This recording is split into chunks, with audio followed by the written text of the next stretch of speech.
Mesdames et messieurs, bonjour et bienvenue à cette 29e session du Printemps de l'économie 2025, session titrée « Quelle part l'État doit-il prendre dans l'action climatique ?» Je m'appelle Jean-Marc Vittori, je suis éditorialiste au quotidien Les Échos et ravi d'animer ce débat sur un sujet d'actualité. J'ai compté dans mon journal aujourd'hui, il y a 7 articles qui font allusion, qui traitent plus ou moins directement cette question aujourd'hui.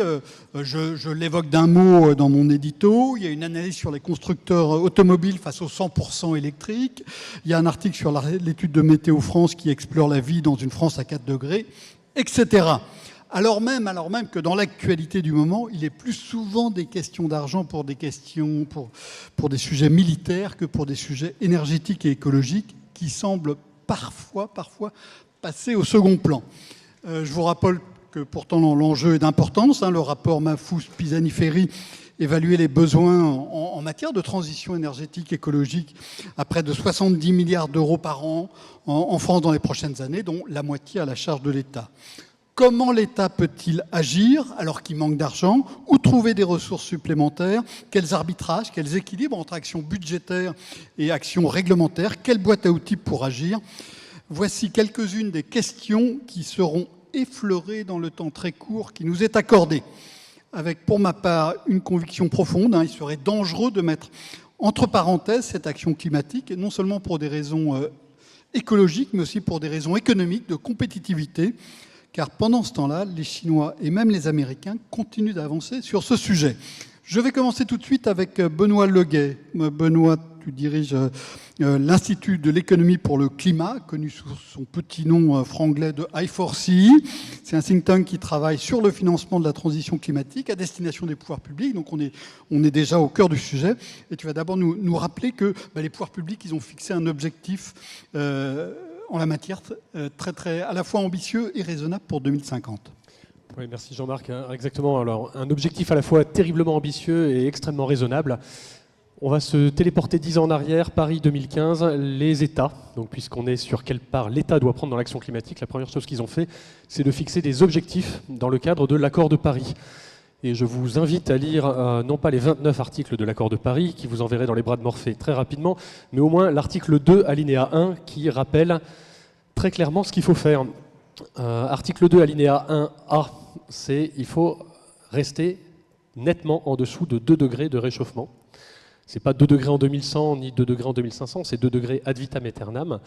Poursuivre les efforts pour rester en dessous de 1,5 degré.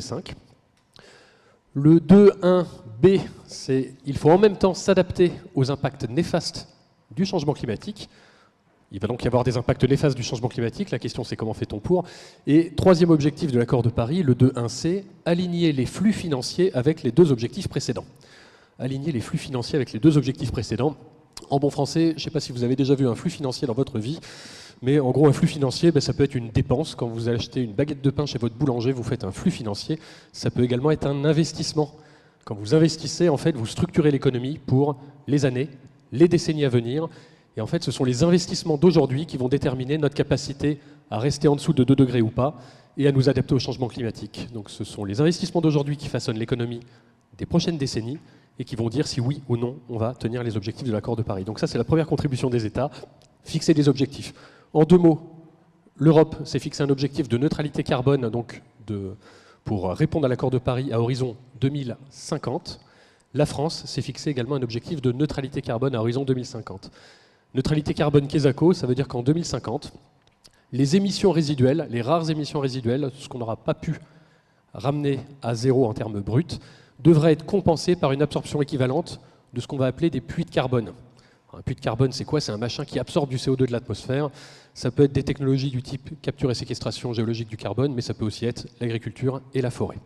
Donc voilà ce qu'il va falloir faire. En 2 mots, transformer radicalement notre économie en 25 ans. À la fois le flux des nouveaux investissements, mais également tout le stock de capital qui est déjà présent, pour le rendre compatible avec les 2 degrés, donc 0 émission nette, et en même temps l'adapter à un climat qui est en train de changer radicalement. Ce n'est pas que le climat va changer dans le futur, c'est qu'on a déjà vu que le climat est en train de changer, et la mauvaise nouvelle, c'est nous ne sommes pas adaptés. Alors, d'un mot, Benoît, c'est un effort énorme, et en même temps, il y a un coût énorme si on ne fait rien.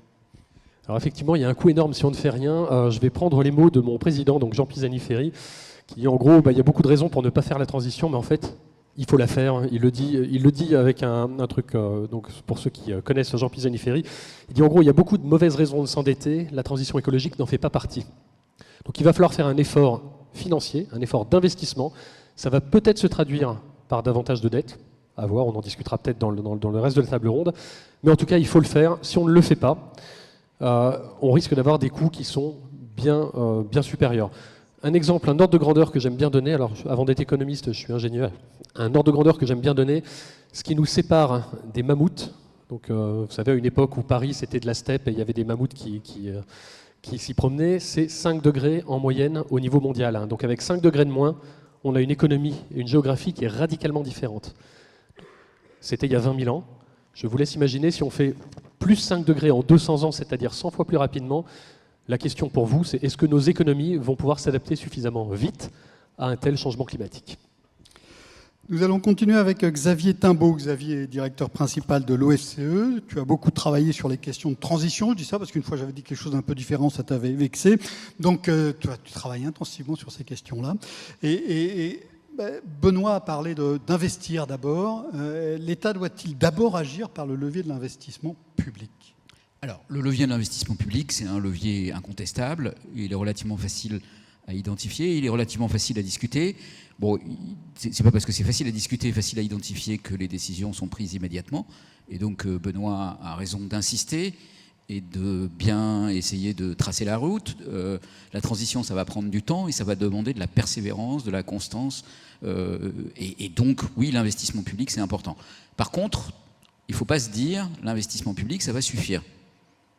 Et dans la transition, il y a aussi, bon, c'est un terme un petit peu technique, mais il est quand même important, il va falloir modifier les comportements, il va falloir changer nos habitudes de vie, il va falloir changer la façon dont on produit, la façon dont on se chauffe, il va aussi falloir changer la façon dont l'énergie s'échappe de nos logements, il va falloir changer la façon dont on se déplace. Et ça veut dire une modification en profondeur de la société, des modes de fonctionnement. Le monde dans 30 ans, celui dans lequel on aura évidemment réussi cette transition, c'est un monde qui sera différent de celui d'aujourd'hui.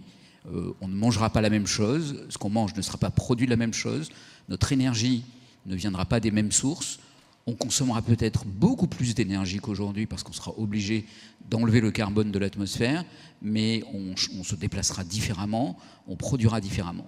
Changer tout ça, ça veut dire que des tas d'entreprises privées vont devoir modifier complètement leur production, leur capital, changer la nature de leurs investissements, reprendre à zéro un certain nombre de choses. Il va falloir modifier en profondeur nos logements, il va falloir modifier en profondeur nos comportements. Et tout ça, ça va être un mélange de carottes et de bâtons. Des carottes parce qu'il va falloir pousser les gens, des bâtons parce qu'il va falloir parfois les sanctionner, mais surtout il va falloir faire ça de la façon la plus juste possible, la plus rationnelle et raisonnée possible. Donc ne pas le faire parce que c'est symbolique et que ça paraît évident, le faire parce que c'est le moment de le faire, parce qu'on a les leviers pour le faire, parce qu'on est capable de mettre en œuvre les alternatives, parce qu'on est sûr que les plus défavorisés ou les plus réticents ne seront pas pénalisés, et qu'on est sûr d'arriver à partager la charge de cette transition. Il y aura une charge à la transition, et qu'on arrivera à partager cette charge le plus justement possible. Et ça, c'est un défi considérable pour la politique publique, pour l'action publique. C'est pas simplement planifier des investissements, c'est aussi être le moteur de ce changement de la société. Et c'est une part très très importante dans l'action publique. Merci. Kathleen Schubert, tu es professeure à l'Université Paris 1 Panthéon-Sorbonne et à l'École d'économie de Paris où tu portes une chaire qui s'appelle « Réussir la transition énergétique ». Donc on est à nouveau au cœur du sujet. Quelle priorité pour l'action de l'État ? Xavier a commencé à introduire le mot de comportement. Pour toi, quelles doivent être les lignes directrices dans cette action de l'État ? Je pense qu'une des lignes directrices principales, c'est que l'État doit être constant. C'est-à-dire que l'État doit fixer un cap et doit s'y tenir. C'est-à-dire qu'il n'y a rien de pire que de donner l'impression que, ok, ah ben non, finalement, c'est plus une priorité, le changement climatique. Donc je crois vraiment que l'État a un rôle très très fort d'orientation, des anticipations des agents dans la société, les ménages et les entreprises. Il faut que tout le monde puisse se dire, ah ben oui, on va le faire, quoi. Et donc on s'en donne les moyens et on le fait. Donc c'est je crois que ça c'est vraiment une chose très très importante. Il y a un deuxième point important, c'est que l'État ne doit pas se tromper trop d'instruments, donc il doit faire les choses bien, mais ça je pense qu'on y reviendra sur les leviers de l'action. Il y a une troisième chose, c'est qu'on a beaucoup parlé de comportement, donc effectivement la transition nécessite des changements de comportement.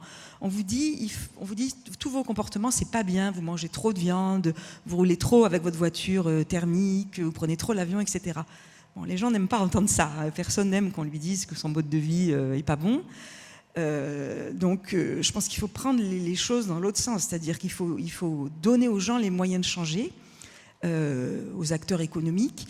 Donc, un rôle important de l'État, c'est de leur fournir les moyens de changer. Donc, par exemple, des transports en commun pratiques, qui vont vite, qui sont commodes, des pistes cyclables, des aliments sains et pas chers, etc., etc.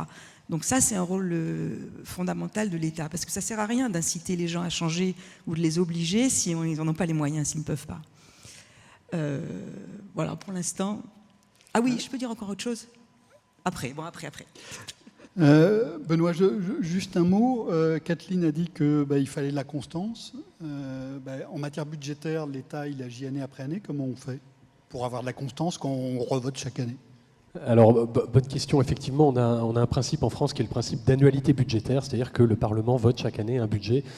Et surtout en ce moment, vous pouvez voir que c'est pas toujours très facile de voter un budget. Et en général, ça finit avec non pas l'article 2.1 de l'accord de Paris, mais l'article 49.3 de la Constitution. Et voilà, donc ça, c'est un principe qui est sain, parce que ça permet à la représentation nationale de se prononcer sur finalement vers quoi part l'argent public. Néanmoins, et je rebondis sur ce que disait Kathleen, il y a besoin à un moment de constance, on va dire, dans l'action publique. Et donc, quelque part, on sent bien que pour une transformation assez radicale de l'économie qui va durer 25 ans, avoir un texte structurant pour la vie publique, tel que le vote du budget, le faire année après année sans donner de visibilité aux acteurs sur ce qui va se passer dans 2 ans, 5 ans, 10 ans, peut-être même 25 ans, allez, poussons un petit peu mémé dans les orties, en fait, ça ne marche pas. Et donc, il faut donner de la constance, donner de la visibilité aux acteurs privés qui vont mobiliser l'essentiel du capital. Il faut leur donner de la visibilité sur les politiques qui vont être mises en œuvre, et notamment sur les orientations budgétaires. Et donc ce qu'on peut faire, ce qu'on peut imaginer, c'est ce que l'État a commencé à faire, c'est à donner aux acteurs économiques, à donner à voir aux acteurs économiques une vision pluriannuelle des moyens publics qui vont être mobilisés pour la transition, qui vont permettre à la fois de financer l'investissement public, pour rebondir sur ce que disait Xavier, mais l'investissement public de l'État, c'est que dalle. Le gros de l'investissement public, c'est les collectivités, et surtout qui vont permettre d'accompagner les investissements privés, qui sont le gros des troupes, pour faire simple. Un exemple d'investissement privé, la rénovation d'un logement. Voilà, pour être très, très clair, la rénovation d'un logement, c'est du financement privé, mais avec de l'argent public qui est nécessaire.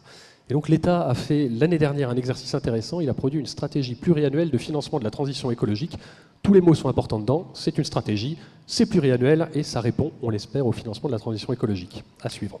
Et c'est déjà ce qu'il fait en matière militaire, puisqu'on a une loi de programmation militaire qui essaie de voir un peu plus loin, même si on se rend compte que ça ne suffit pas toujours.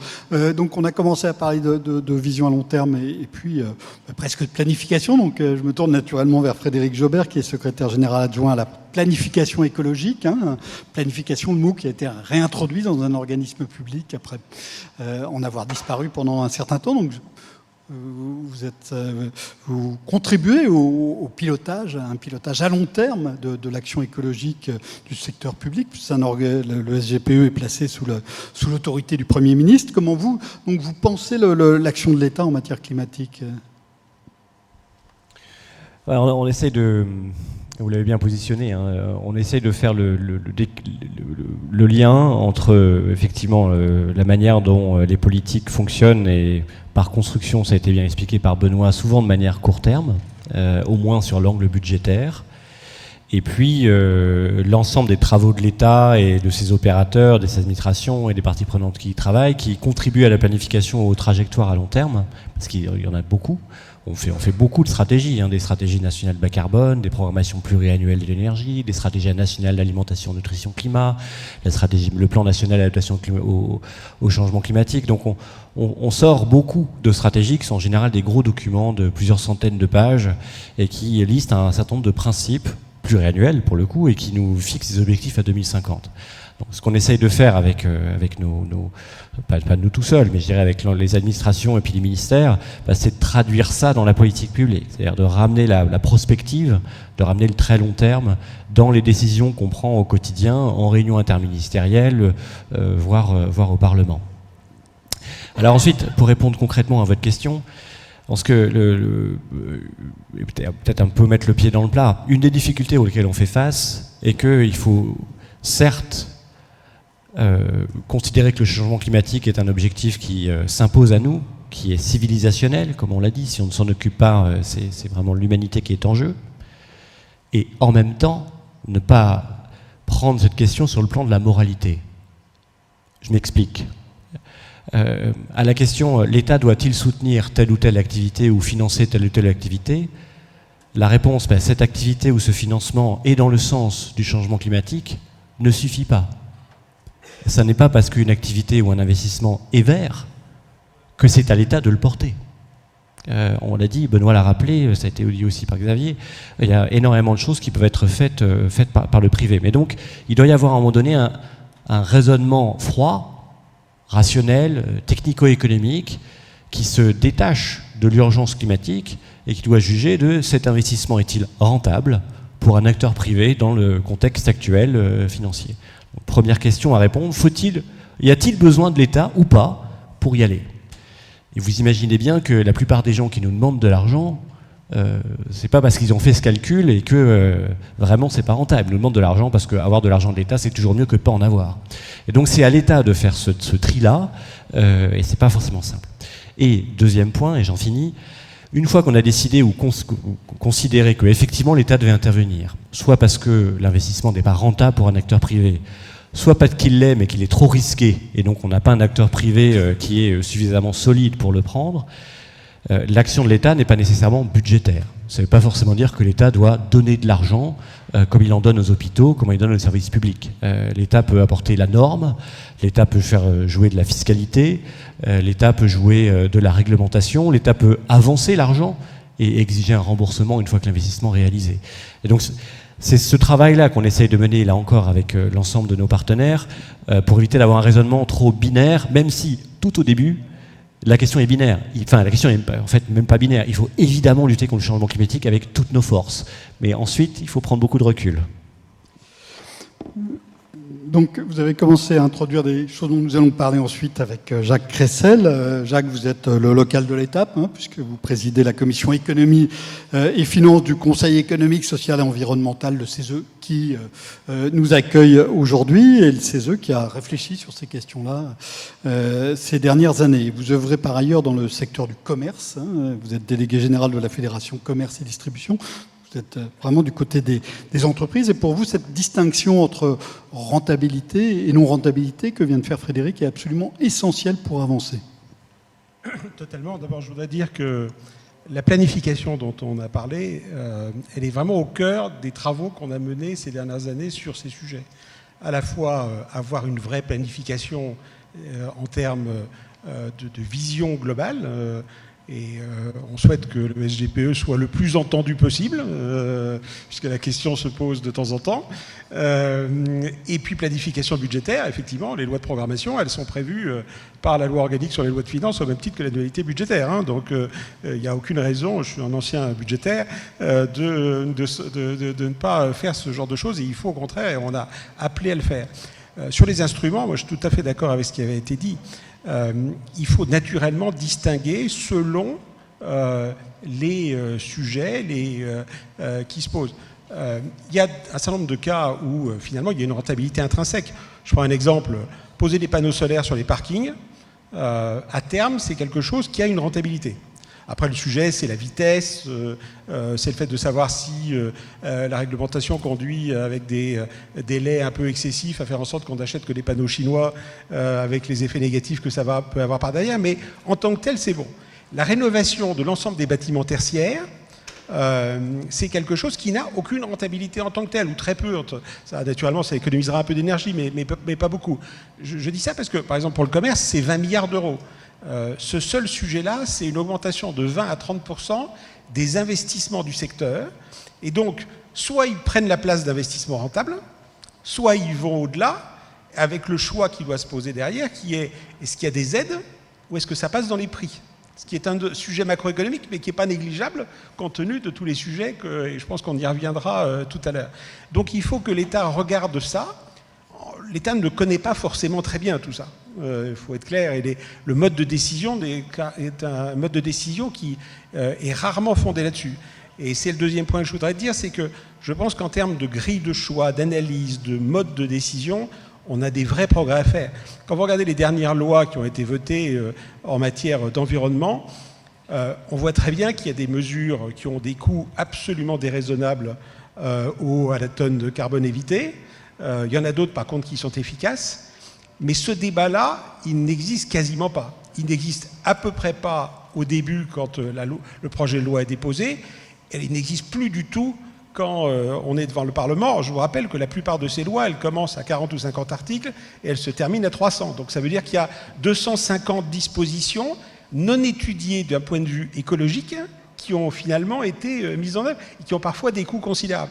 Et donc là-dessus, il faut qu'on change complètement de méthode. Je pense que le sujet de la méthode sur l'action de l'État est totalement central. Il faut absolument que tout amendement, par exemple parlementaire, puisse être soumis à un minimum de filtres dans ce domaine-là pour se dire est-ce que c'est intelligent, est-ce que c'est bête, est-ce qu'il n'y a pas d'autre chose à faire à la place. Ça changera complètement la chose. Et ça m'amène à parler de réglementation. La façon dont on utilise la réglementation est naturellement totalement centrale, puisqu'il y a plusieurs façons d'agir. Il y a le fait de donner de l'argent, et puis il y a plein d'autres choses, mais notamment la réglementation. Il y a des cas de figure où la réglementation est un peu obligatoire quand les acteurs économiques, par eux-mêmes, ne vont pas bouger. Ça, c'est relativement simple. Mais il y a le cas inverse dans lequel la réglementation freine l'initiative. Je prends un exemple. Je préside le comité d'audit de Citeo, ex-éco-emballage, petit bébé de 2 milliards de chiffre d'affaires désormais d'intervention, qui progresse de manière assez forte. On voit bien qu'on est face à une administration qui définit un cahier des charges, qui ne connaît pas forcément tout, de l'aveu même de la ministre concernée, d'Agnès Pannier-Runacher, et on a des débats qui sont des débats qui ne devraient pas exister. Ce qui devrait exister, c'est plutôt un système dans lequel on dit à cet éco-organisme, voilà l'objectif, vous êtes libre sur la plupart des moyens, sous réserve naturellement d'atteindre l'objectif. Si vous n'atteignez pas l'objectif, à ce moment-là, on met en place des systèmes de contrôle de sanctions, toute une série d'éléments de ce type-là. Le jour où on fait ça, ça change totalement la donne. C'est-à-dire qu'il faut remplacer de la réglementation par de la confiance. Et on aura des systèmes qui seront beaucoup plus économes, beaucoup plus efficaces, parce qu'on sait à peu près ce qu'il faut faire, et que la multiplication des réglementations, mais de manière absolument délirante, où chaque ministre invente en passant un bonus-malus par-ci, une réglementation par-là, sans se rendre compte que les sujets sont compliqués. Quand vous avez une bouteille de lait, pour être très concret, dans lequel vous avez un certain degré d'opacité, plus c'est opaque, plus en réalité ça vous empêche le recyclage, mais en même temps, plus ça vous économise de l'eau. Et donc, qu'est-ce qui est le meilleur du point de vue écologique dans ce genre de choses? C'est pas si simple que ça. Et ceux qui pratiquent ça au quotidien, finalement, sont ceux qui sont sans doute les plus aptes à déterminer la façon d'agir plutôt que l'État de ce côté-là. Merci Jacques. Je tiens à préciser que si vous le voyez partir tout à l'heure, c'est pas parce qu'il est fâché, c'est parce qu'il a un engagement. Je suis désolé, c'était un imprévu. À 16h. Donc on a commencé à parler des instruments. Je voudrais maintenant qu'on rentre un peu plus dans la boîte à outils pour que cet État prenne sa part dans l'action climatique. Et outils d'abord de pilotage. parce qu'il faut piloter ça, et ça c'est une question naturellement pour Frédéric. Comment la France se situe par rapport à ce pilotage, cette visée stratégique sur l'action climatique? Il y a un rapport qui a été remis à Madame Pannier-Runacher récemment et qui évaluait les différents pays, essentiellement de l'Union européenne, mais pas que, en matière de planification et de suivi, et la France en sort pas mal. Alors ça ne veut pas dire qu'on a quand même encore beaucoup de travail à faire pour s'améliorer. Moi, ce que je constate, et je pense que ça résonne avec le point de la méthode qui a été évoqué juste avant, c'est que trop souvent, on confond efficacité de l'action publique avec le fait qu'on ait bien dépensé l'argent. Et je prends souvent cet exemple, mais j'en ai des multiples. Est-ce que cette politique publique, le dispositif, le fameux bonus-malus ou autre, etc., donc chacun évalue son dispositif, a-t-il été un succès? Ah oui, on a bien consommé les 60 millions d'euros. Bon, et c'était encore un exemple d'avant-hier. Donc le travail qu'on fait, là encore, avec l'ensemble de nos partenaires, c'est d'essayer de nous ramener systématiquement, non pas à la question de est-ce que l'État a dépensé l'argent qu'il dépenserait, mais déjà d'aller au cran d'après, de dire on a dépensé l'argent, pour quoi faire? Déjà, rien que ça, créer cette transparence-là, c'est pas toujours simple. Mais surtout, l'objectif ultime, c'est de se rattacher à l'objectif physique. Par objectif physique, j'entends, vous citiez, je crois que c'est toi qui le citais à l'instant, le nombre de rénovations à réaliser, le nombre de bâtiments à rénover. On sait que cette année, il fallait en faire 200 000, il faudra en faire 300 000 l'année prochaine, 650 000 dans 3 ans. La bonne question, c'est pas tant si le dispositif MaPrimeRénov' ou c'est les certificats d'économie d'énergie ont dépensé 2 milliards, 2,5 milliards, 3 milliards, c'est combien de ces 200 000 rénovations énergétiques ont pu être réalisées? Combien de ménages français avons-nous sorti de la précarité énergétique? Bon. Et donc c'est tout cet ensemble de baromètres et d'indicateurs que l'on cherche à mettre en place et qui est le deuxième pilier de la planification. C'est-à-dire c'est notre mission, là aussi pas tout seul avec l'ensemble des ministères, mais de pouvoir vérifier que non seulement on a fait ce qu'on a dit qu'on ferait, mais qu'en plus ça a délivré les résultats attendus. Et l'engagement d'ailleurs que le président de la République avait pris à l'époque, et de pouvoir être complètement transparent là-dessus. Donc en l'occurrence, on remonte au niveau du secrétariat général de l'Élysée et de Matignon régulièrement sur un sujet donné, le transport, le bâtiment, la forêt, etc., la vision de ces indicateurs-là, mettre en face les politiques publiques dont on avait parlé les fois précédentes, s'assurer qu'elles ont bien délivré les résultats et tenter de trouver les moyens de revenir sur la trajectoire. Madame Borne, quand elle était Première ministre, organisait ses réunions à son niveau. On le fait maintenant au niveau direction de cabinet, mais je pense que c'est un vrai plus pour la méthode. Bon, le résultat, c'est pas seulement l'objectif, c'est pas seulement diminuer, par exemple, la proportion de ménages en précarité énergétique, c'est aussi d'émettre moins de CO2 ou de consommer moins d'énergie. On est bien d'accord. Oui, tout à fait. Non, mais bien sûr, à la fin des fins, c'est la quantité de CO2 qu'on met dans l'atmosphère. Alors du coup, vous me retendez le bâton, alors je reprends 2 minutes. Mais, non, je prends l'exemple du transport. Mettons que l'année dernière, les émissions de transport ont baissé de 1%. Alors, la réaction immédiate du politique, c'est ça baisse, chouette. Bon, regardez, on a vraiment bien travaillé. On a baissé les émissions de transport. C'est le résultat de nos politiques publiques, c'est le résultat du travail. D'ailleurs, ça a baissé depuis 2017, c'est bien que, etc. En fait, pourquoi ça baisse, ces émissions de transport? Déjà, de quel transport parle-t-on? Les voitures, les avions, les trains. Ensuite, les émissions des voitures, elles baissent pourquoi? Parce que les voitures sont plus efficaces, parce qu'elles ont moins roulé, parce que les gens partent moins en vacances. Donc vous voyez qu'il faut découper, en fait, jusqu'à... D'ailleurs, en utilisant ce qu'on appelle une équation de Kaya. Je vois les gens plus jeunes dans cette salle, je vous encourage à aller voir qu'est-ce que c'est qu'une équation de Kaya. C'est un outil extrêmement puissant pour revenir à du bon sens. C'est-à-dire, en fait, les émissions de CO2, c'est le résultat de ces 5 facteurs qu'il faut qu'on pilote individuellement. Kathleen, sur la boîte à outils, la panoplie des outils, comment est-ce qu'on fait pour choisir? Comment toi tu vois ça? Alors d'abord, pour revenir sur ce qui a été un peu dit, je pense que, après tout, peu importe l'outil, je reviendrai sur ça après, mais ce qu'il faut faire absolument, c'est l'évaluer à tout moment. C'est-à-dire, avant de mettre en place un outil et une politique, il faut s'assurer qu'on a fait un calcul économique, disons, sérieux pour évaluer si ça vaut la peine de dépenser son argent comme ça. Parce qu'après tout, l'argent public, il serait aussi très bien de le dépenser dans l'éducation et dans la santé. Donc il y a vraiment des arbitrages à faire.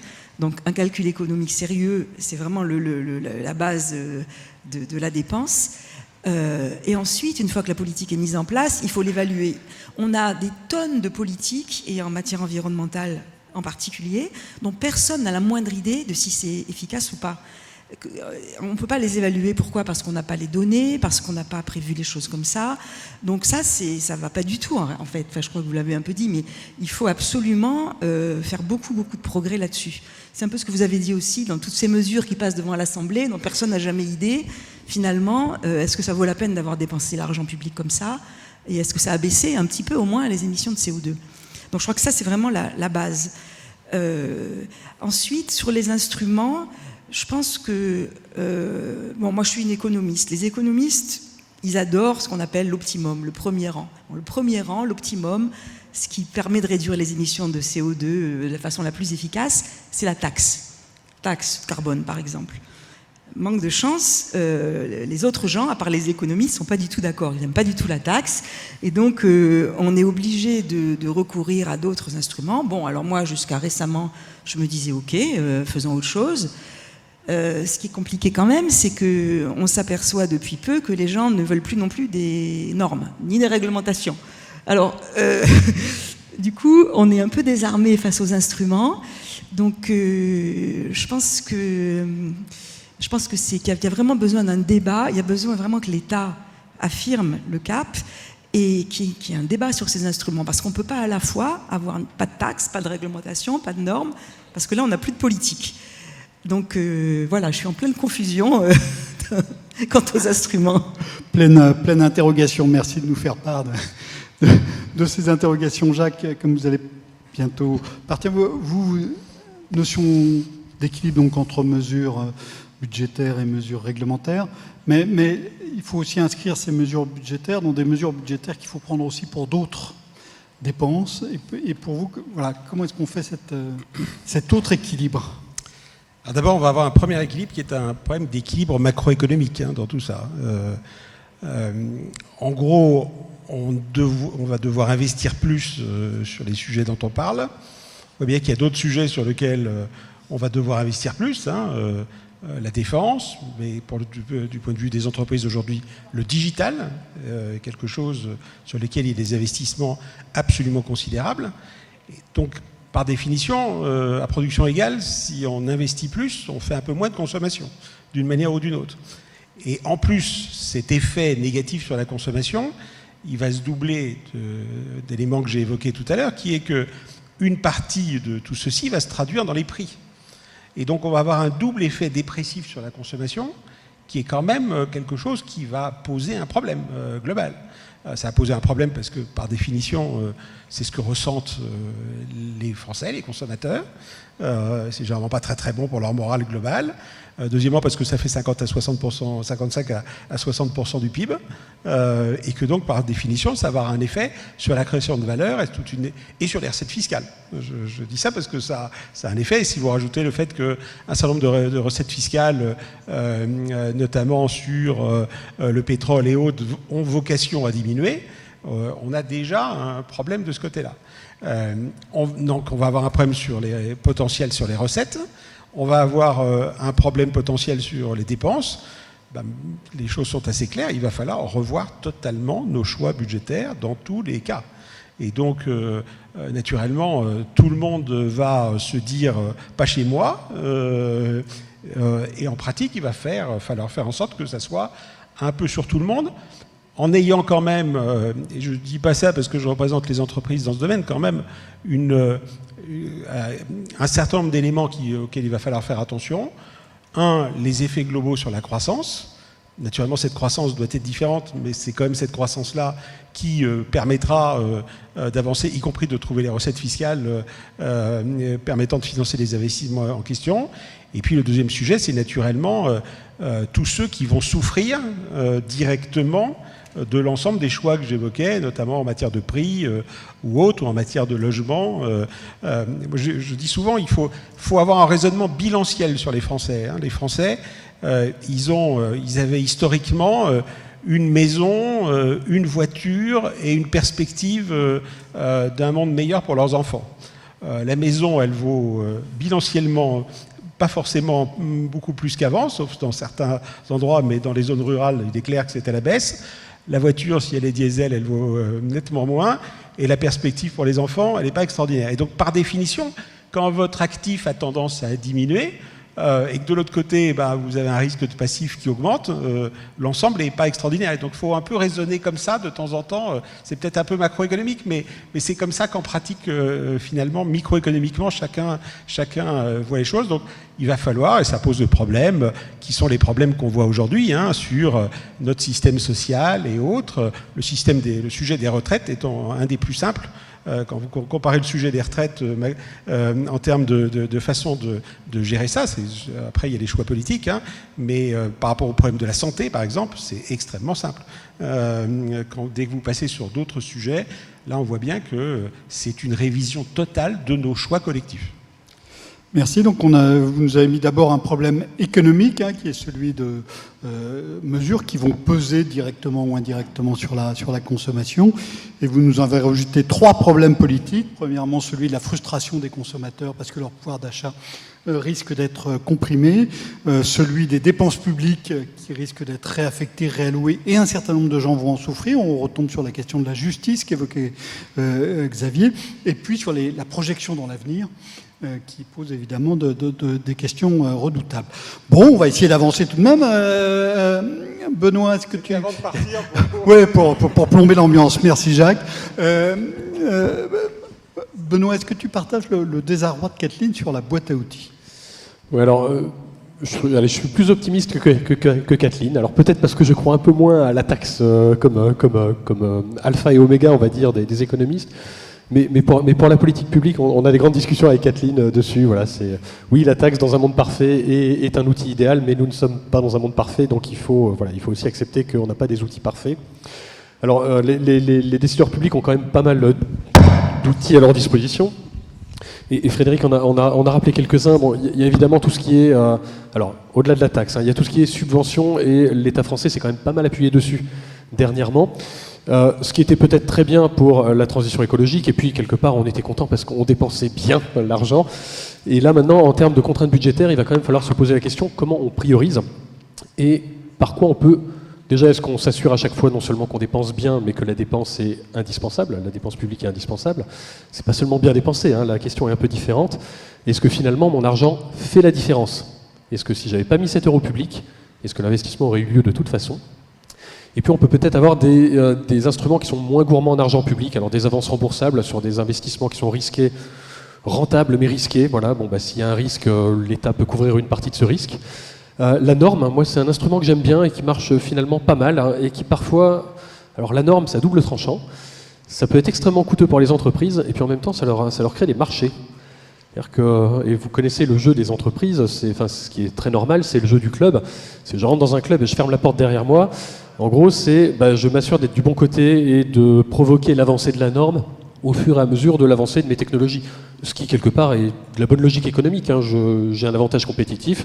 Hop, je m'arrange pour qu'on mette une norme juste derrière moi, et puis le suivant, il sera bien embêté. Mais moi, par contre, ça va me favoriser mon business. La norme, c'est un outil extrêmement puissant. Je donne un exemple d'actualité sur le verdissement des flottes automobiles. Alors, si vous n'avez pas suivi les épisodes précédents, il y avait des objectifs de verdissement des flottes automobiles pour les entreprises, objectifs ambitieux, qui n'étaient, je parle sous le contrôle de Frédéric, qui n'étaient absolument pas respectés et pas sanctionnés. Donc une norme... Avec l'idée que les entreprises ont un peu plus de moyens pour acheter des voitures propres que les ménages. Alors les entreprises ont la capacité, pour revenir sur ce que disait, elles ont la capacité de le faire, et par ailleurs c'est rentable. C'est-à-dire le TCO, le coût total, ouais, mais en français le TCO c'est le coût total de possession d'un véhicule électrique est inférieur à un véhicule thermique. En gros, pour le dire en bon français, quand vous achetez un véhicule électrique et que vous faites suffisamment de kilomètres, ça vous coûte moins cher que si vous faites les mêmes kilomètres avec un véhicule thermique. Donc c'est l'intérêt économique des entreprises d'acheter un véhicule électrique. à condition quand même, bon, il y a des petits sujets de trésorerie, de capacité d'avance de fonds, etc. Ça coûte plus cher à l'achat, moins cher à l'usage. Mais normalement, les entreprises ont la capacité de le faire. Donc la question, quand on les oblige, on les emmerde pas, pardon pour le français, on leur rend service. Donc c'est quand même génial. Alors il y a des conditions, etc. Et il y a tout un tas de situations dans lesquelles finalement la norme peut remplacer de l'argent public. On remplace un bonus-malus ou une prime à la conversion ou je sais pas quoi par de la norme. C'est quand même mieux. C'est de l'argent public qu'on substitue par de l'argent privé. Génial. Donc il y a d'autres instruments qui existent comme ça, qu'il faut mobiliser. Et là, je vais dire, on n'a pas le choix parce qu'il y a une contrainte écologique qui est réelle, on en a parlé. C'est pas qu'une contrainte d'écolo, hein. Enfin, quand on parle de contrainte écologique, concrètement, c'est aussi des questions de souveraineté. Quand on réduit notre dépendance au gaz, je ne vous fais pas de dessin, mais ça veut aussi dire des choses très concrètes, disons pour la vie des Français, peut-être dans quelques années. C'est pas que des questions écolo, il faut le faire, mais il y a également une contrainte budgétaire qui est tout aussi réelle. Et dont on ne peut pas faire abstraction, et c'est pas par la magie d'une censure du gouvernement que la contrainte budgétaire disparaît, pour reprendre les mots d'un Premier ministre. Donc il faut aussi faire avec, et se poser la question, comment fait-on pour que l'utilisation d'argent public soit plus efficace, c'est-à-dire qu'elle atteigne les objectifs, on n'oublie pas ça, y compris les bouclages matières, qu'elle soit plus efficiente, et surtout qu'on se pose la question, en fait, est-ce qu'on ne peut pas faire de la sobriété de l'argent public? Est-ce qu'on a vraiment besoin de cet argent public, ou est-ce qu'on peut utiliser d'autres instruments? Et là, il y a plein de discussions super intéressantes à avoir, mais ça dépassera largement le cadre de cette table ronde. Bon, on va essayer donc de continuer à reprendre espoir. Hein. Xavier, est-ce qu'il y a des outils, même très, très concrets, qui te paraissent intéressants pour avancer, pour échapper aux écueils qui ont été évoqués? Alors oui, je pense qu'il y a beaucoup d'outils qui permettent d'échapper à tous ces écueils. En fait, c'est pas tellement les outils en soi. Les outils, on les a et on va pas en inventer des nouveaux parce que notre imagination est limitée et parce que les mécanismes économiques et comportementaux qu'il y a derrière sont aussi assez limités. Donc une fois qu'on a parlé de mettre un prix sur le carbone et de faire payer le carbone à l'utilisateur qui avait du carbone, une fois qu'on a on a en tête une norme, une fois qu'on a en tête une infrastructure, bon, en fait, on va vite voir que la boîte à outils, elle semble s'épuiser. Oui, mais enfin, il y a une question majeure d'acceptation. Et donc, c'est ce à quoi je veux en venir. C'est qu'en fait, le problème, c'est pas tellement de savoir quelles sont les touches sur le piano, mais c'est d'arriver à jouer des accords avec ce piano. Et donc, c'est pas d'inventer des nouvelles touches. On a assez de touches sur le piano. C'est maintenant d'être capable de pouvoir les presser avec la finesse et les accords qui vont faire que, oui, quand je tape au hasard sur un piano, c'est très désagréable à l'oreille. Et par contre, si j'arrive à faire de façon un peu construite, je peux avoir quelque chose qui, brusquement, le même piano, le même instrument, au lieu d'être désagréable à l'oreille, il fait quelque chose que j'ai envie d'entendre. Alors, je vous donne un exemple. Bon, d'abord, on a parlé d'efficacité. Je pense que ce n'est pas l'efficacité de l'argent public qui est premier, c'est l'efficacité de la transition qu'on fait. Un indicateur qui est développé par les économistes et qui est extrêmement important, on pourrait regarder par exemple le rapport de Patrick Cricri qui a été fait pour France Stratégie dans le cadre d'une, je crois, une chaire au Collège de France. Mais bon, enfin, c'est un exemple, hein. Il a fait beaucoup de calculs et de quantifications, mais il est loin d'être le seul à utiliser cet instrument, et évidemment, il n'en est pas à l'origine. C'est de calculer combien nous coûte une tonne de CO2 évitée, globalement, avant de savoir qui paye. Pour vous donner un exemple, si je décide d'économiser une tonne de CO2, par exemple en remplaçant le carburant dans les avions par des biofuels, une tonne de CO2 économisée, ça peut me coûter 1000, 2000 euros. Si je décide de transformer certaines de mes centrales à charbon par des éoliennes, une tonne de CO2 économisée, ça peut me coûter 50 euros. Et donc, tant que j'ai des centrales à charbon que je peux éventuellement remplacer par des éoliennes, ce n'est pas systématiquement le cas parce que la centrale à charbon, elle peut faire du pic et donc elle n'est pas tout à fait susceptible avec une centrale. Et puis on n'en a plus beaucoup en France. On n'en a plus beaucoup, mais on a des centrales à gaz par contre, donc on peut aussi remplacer. Voilà. La tonne de carbone économisée, dans ce cas-là, elle est bien moins chère que celle dans laquelle je dis je vais remplacer le biofuel des avions, le fuel des avions par du biofuel. Après, il y a la question de savoir qui paye. Et ça, c'est aussi une autre question très importante, parce que je peux dire, cette tonne de CO2 qui va me coûter, bon, par exemple, prenons le cas de la voiture électrique. Donc, vous venez de dire, le coût d'usage complet de la voiture électrique est quasiment équivalent à celui de la voiture fossile. Ça veut dire le prix d'une tonne de CO2 économisée est nul. Alors, bon, on peut se dire, mais s'il est nul, pourquoi personne ne le fait? Peut-être d'abord parce que les gens ne s'en sont pas rendus compte, peut-être parce que c'est vrai plutôt pour remplacer une BMW par une voiture électrique, aujourd'hui, et pas encore une Clio par une Clio électrique. Et donc, c'est pour ça que l'exemple des entreprises est aussi important, parce qu'elles dépensent beaucoup d'argent pour des voitures qui sont plutôt des véhicules de luxe, dans lesquels l'équation est plus facile à tenir. Mais quand on regarde pour une voiture un peu moins luxueuse, ça va coûter 50 € ou 100 € la tonne. Maintenant, un certain nombre de gens peuvent dire, oui, mais en fait, moi j'ai besoin de me déplacer, c'est pour mes activités professionnelles, j'ai pas envie de dépenser 100 € la tonne. Donc on peut dire, on va payer à la place de cette personne.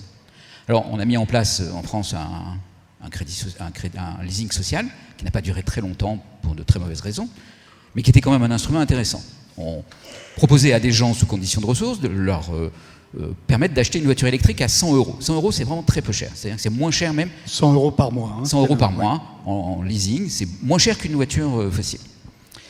Le problème, donc ça en gros, chaque fois qu'on remplace une voiture fossile par une voiture électrique, on peut dire qu'on va économiser pendant 10 ans 2 à 3 tonnes de CO2. Donc on économise quelque chose comme 20 tonnes. Le problème, c'est que cette mesure, elle coûtait 15 000 € par voiture. 12 000 €.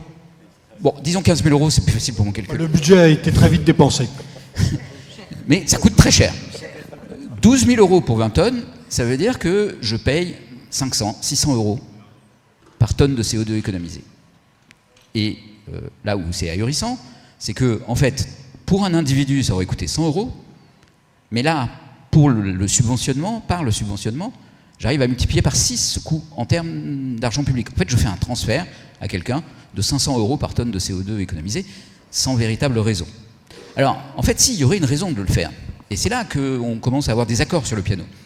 La raison, c'est que plutôt que de mettre en place un bouclier fiscal qui réduisait le coût du carburant, je peux dire, je vais mettre une taxe sur le carburant. Pourquoi je vais mettre une taxe sur le carburant? Parce que si je mets une taxe sur le carburant, l'équilibre entre voiture électrique et voiture fossile, il va tourner à l'avantage de la voiture électrique. C'est pas 0 € que ça représentera. Ça peut rapporter de l'argent que de rouler en voiture électrique. Et là où ça coûtait encore de l'argent, on va éliminer cette différence. Pour les gens qui peuvent s'acheter des voitures, les gens qui changent de voiture tous les 5 ans, si le prix de l'essence augmente, s'il passe à 2,50 € ou à 3 €, ils ne vont pas aller sur les ronds-points, parce que ce n'est pas ceux-là qui sont les gilets jaunes. Eux, ils vont changer de voiture.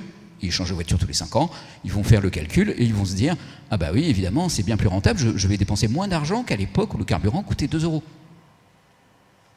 Et à ce moment-là, le leasing social qui transfère 500 € à des personnes qui sont pauvres, ça peut être la méthode qu'on a pour arriver à imposer cette taxation sur le carburant. Et c'est là qu'on fait un accord. Et c'est là que ça peut sonner différemment. Alors peut-être j'ai excessivement transféré à des personnes, et peut-être que je peux faire un leasing social, non pas à 100 €, mais je pense que ça aurait été probablement mieux s'il avait été à 180 €, par exemple. Parce que là, au lieu de dépenser 12 000 € par voiture, j'aurais dépensé 6 000 €, et au lieu d'avoir un coût par tonne de carbone économisé, ça n'aurait pas été 600 €, ça aurait été 300 €, le transfert aurait été un peu moins important, j'aurais pu le faire plus longtemps. Là, on l'a fait 2 mois, parce qu'au bout de 2 mois, on s'est dit « Oulala, ça va coûter trop cher ». Et par ailleurs, en faisant ça, j'aurais pu avoir comme stratégie d'augmenter le prix du carburant. Si j'avais pas fait si j'avais pas fait le bouclier tarifaire au moment du Covid, mais si j'avais fait ça à la place, les 20 à 30 milliards d'euros que j'ai dépensés pour empêcher l'augmentation des carburants, les 20 à 30 milliards d'euros, ils auraient permis d'équiper 2 millions d'artisans de véhicules électriques. C'est-à-dire, en gros, d'équiper tous les artisans de France d'un véhicule électrique. Le seul problème que j'aurais eu, c'est d'avoir des entreprises automobiles qui soient capables de les fabriquer. Mais ça, c'est un problème, c'est sûr. Mais c'est déjà un problème plus sympathique à résoudre que celui des Gilets jaunes. Voilà. C'est comme ça qu'on fait des accords. Et c'est comme ça qu'on peut arriver à avoir des politiques publiques. Et c'est là où sont les défis des politiques publiques. C'est pas de dire, les gens veulent pas de taxes. Évidemment, les gens veulent pas de taxes.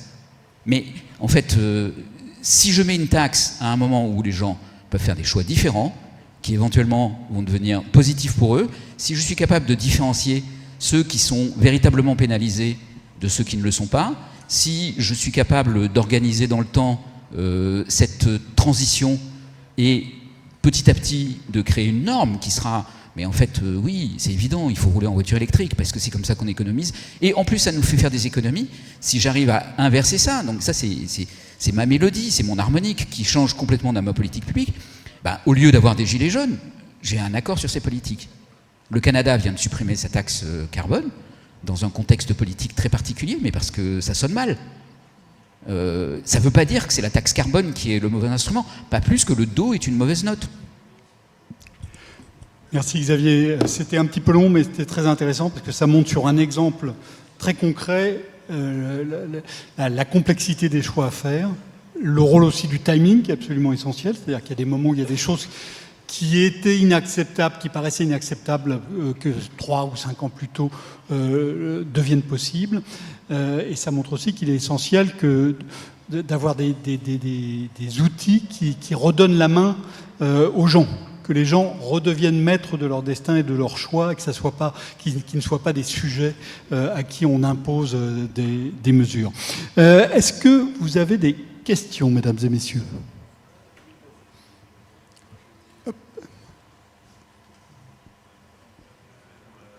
Oui, monsieur. Attendez, on va vous prendre un micro, parce que sinon les gens qui nous regardent à distance ne vont rien entendre ni voir. Je suis étonné du discours que... Non. Oui, je suis très étonné des discours que vous tenez sur la taxe carbone. Il n'y a qu'en France qu'on tient ces discours. Quand vous fréquentez les grandes équipes de modélisation internationale... On n'entend pas, excusez-nous, mais on n'entend pas. Là. Oui. Quand vous fréquentez les grandes équipes de modélisation internationale, notamment dans le cadre de l'Energy Modeling Forum, vous voyez que c'est un sujet qui est traité et abondamment. Alors je vous conseille de prendre l'avion, d'aller à Stanford, de demander rendez-vous à M. John Bryant et il vous expliquera tout. Voilà. Bon. Mais je peux si vous donnez, comme j'ai abondamment participé à ces travaux, je peux vous en communiquer quelques-uns. Mais je n'ai rien à vendre. Est-ce que l'un d'entre vous veut réagir? Est-ce que l'un d'entre vous connaît les travaux, les recommandations de John Bryant? Non? John Bryant, c'est ça? Bon. Mais je pense que tu nous as mal compris, c'est-à-dire on n'est pas hostile, personne n'est hostile à la taxe carbone. Micro, s'il vous personne n'est plaît. hostile. S'il vous plaît, micro, parce que sinon les gens ne vous entendent pas. On dit juste qu'il faut le faire de Est-ce que façon là- maligne. Est-ce que, après tous vos discours très brillants, est-ce que l'un de vous a une vague idée du montant de la taxe carbone qu'il faudrait instituer au niveau mondial? La taxe carbone, c'est la meilleure façon de coordonner les politiques des différents pays. Oui. Je peux vous donner le chiffre de... Moi, je Mais peux on vous est le donner, d'accord si vous avec voulez. Je peux vous ça, donner le juste on chiffre veut pas les gilets jaunes Je peux l'année vous donner prochaine. le c'est chiffre tout. de Nordhaus. Vous connaissez Nordhaus? Ouais. Il a eu le prix Nobel. Malheureusement, oui. Dans une conférence, j'étais son disque sainte, donc je le connais. Donc lui, il sort un chiffre de $300 par la tonne de CO2. Mais lui, il considère qu'il a un modèle qui est totalement intégré. Et pour lui, l'optimum économique, c'est une augmentation de la température moyenne à l'infini, enfin à l'horizon lointain, de 3 degrés, voire 3 degrés 4. Alors effectivement, si vous fixez comme objectif 3 degrés, plus 3 degrés 4 à l'horizon 2100, disons, effectivement, une taxe carbone de 300 € suffit. Mais si vous fixez des objectifs plus importants, du genre 1,5 degré ou 2 degrés, vous arrivez à des chiffres sensiblement importants.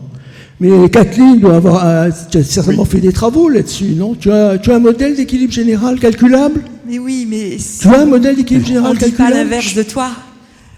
On dit juste qu'il y a un problème d'acceptabilité de la taxe carbone. C'est tout. Mais je sais, mais il y a un petit problème pratique. Autre. On va prendre une autre question, c'est la question de l'acceptabilité politique qui me semble a déjà été évoquée par plusieurs intervenants.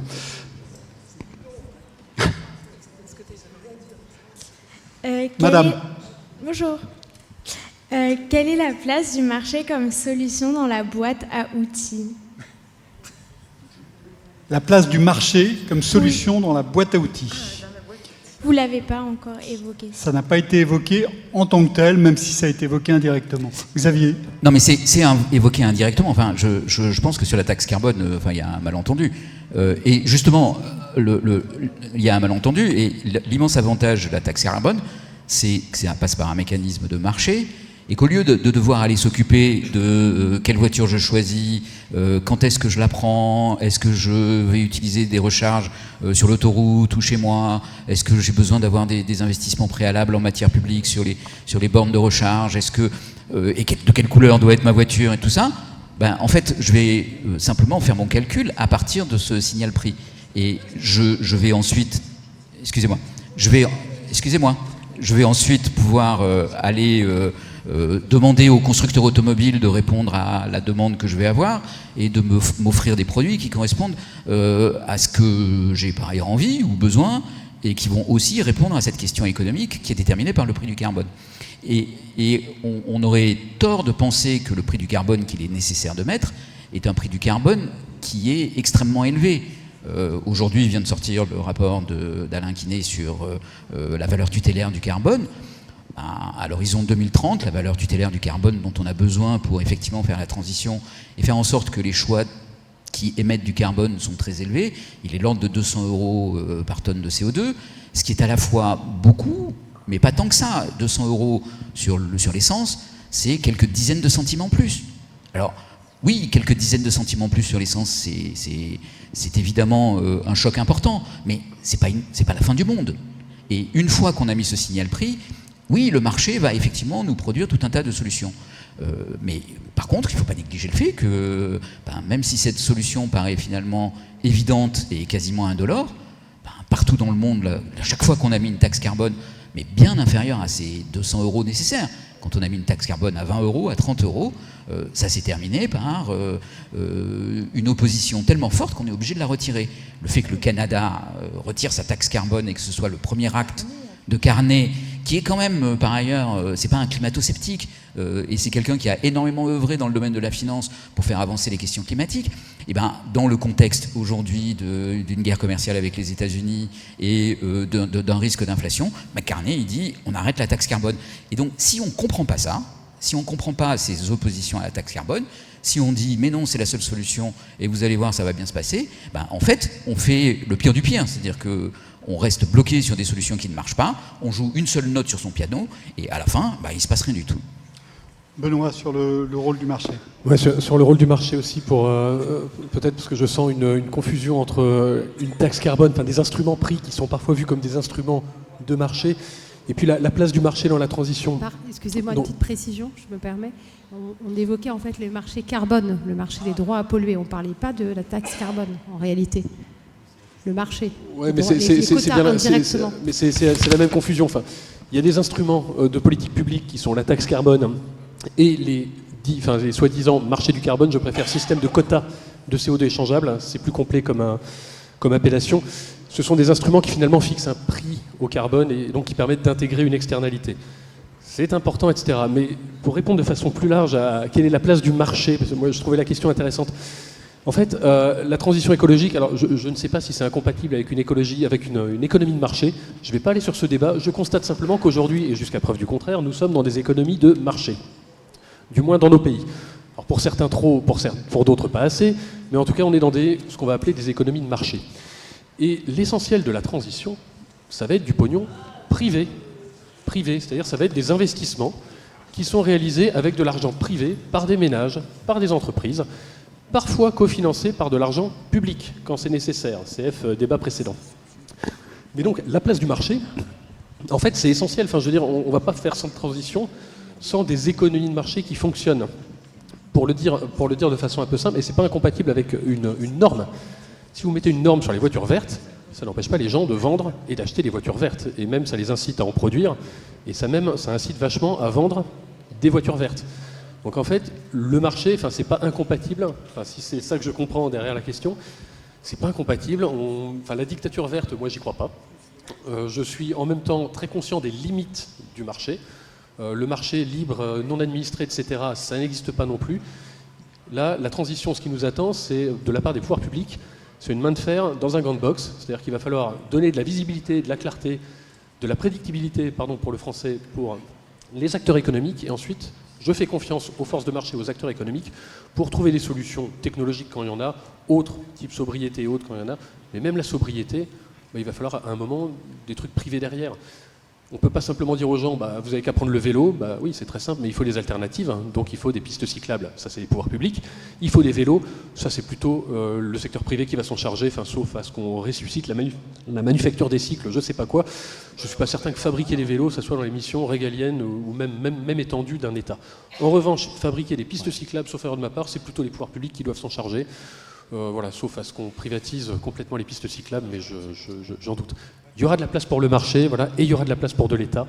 Donc que les partisans du marché et de l'État dorment tranquilles dans les prochaines décennies. J'avais commis une fois une chronique où je racontais toutes les décisions qui m'avaient amené à passer de la moto au vélo à Paris. Et il y avait à la fois de la donnée publique, de la donnée privée, des questions de santé. Et donc c'était en fait un continuum extrêmement compliqué. Une dernière question. Alors on va vous donner un micro et ensuite on va devoir arrêter là. Merci. Le contrôle technique de ma voiture montre taux de pollution 0%. Et donc... ce n'est pas une voiture électrique. Pardon ? Ce n'est pas une voiture électrique. Non ? Bon. Et donc justement, taux de pollution 0%, mais en fonction de son âge, elle n'a pas le droit de rouler. Alors, je suis scientifique et je ne comprends pas ce mode de raisonnement. Avons-nous un représentant de l'industrie automobile qui pourrait répondre sur scène ? Kathleen. Je ne me connais pas bien en voiture, mais je pense quand même que le contrôle technique mesure la pollution de l'air local, les particules fines, pas les émissions de carbone en fait, c'est pas la même chose. Donc c'est pas parce que votre moteur a un bon filtre à particules, disons, qu'il n'émet pas de CO2, en d'autres termes. Bon, mais peut-être que c'est pas la bonne réponse. Bon, on cherchera, la prochaine fois on aura un ingénieur. Je vous avais prévenu qu'on pourrait hélas faire qu'effleurer les différentes questions. Je vous propose maintenant de faire un petit tour vers l'équipe qui a assuré la retransmission de ces journées, la live stream, comme on dit en bon franglais.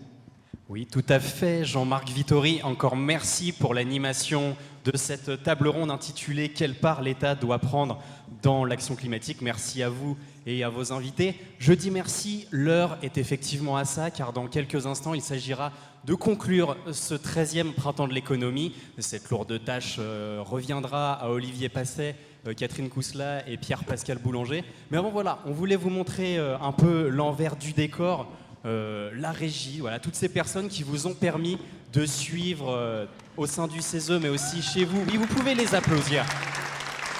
De suivre, que vous soyez au CESE ou chez vous, eh bien, ces 30 sessions, c'est un gros travail. Et Denis, tu as chapeauté un peu toute cette équipe. Combien faut-il être pour assurer la retransmission d'un événement comme le Printemps de l'économie ? Déjà, il faut être tous ensemble. Et ils sont tous là. Il y a Hugo qui est ici. On n'entend plus là. Ah, on n'entend plus. Il y a voilà. Pierre-Marie, il y a Claude là-bas, merci, qui fait les mises en ligne. Mathéo qui se cache, parce qu'il y a toujours des techniciens qui se cachent là-bas. Et voilà, on est 5-6 pour faire cette retransmission.